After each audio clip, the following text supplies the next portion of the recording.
Di progetti ne abbiamo tanti, saranno 5 anni di rivoluzione totale. È stata questa l'indicazione del governatore Luca Zaia per il Veneto che verrà.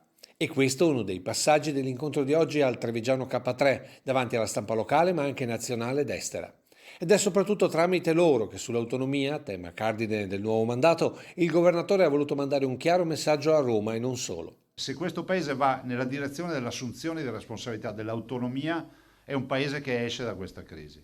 Perché comunque noi abbiamo capito che da Roma non si può governare tutto il territorio.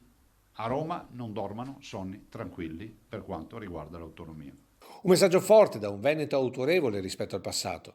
Una regione dove il rispetto da parte degli altri non era dei migliori, oggi dopo 10 anni possiamo dire che il Veneto è in prima fila, è sotto i riflettori e penso che la centralità di questa regione ne esca con questa elezione, ne esca con queste percentuali, ne esca con un popolo che vota per il popolo. Ed è proprio sul consenso, andato ben al di là del centrodestra, che si è concentrata la riflessione sul voto regionale. Non deludere questi veneti che ci hanno dato fiducia, che probabilmente torneranno a votare i loro partiti quando le acque si saranno calmate in casa loro, ma che ha la responsabilità di rappresentare tutti. Un'agenda carica di obiettivi da raggiungere oltre all'autonomia regionale, dalla sanità all'occupazione, passando per le vie di comunicazione, come ad esempio la prosecuzione della Valdastico fino al Brennero.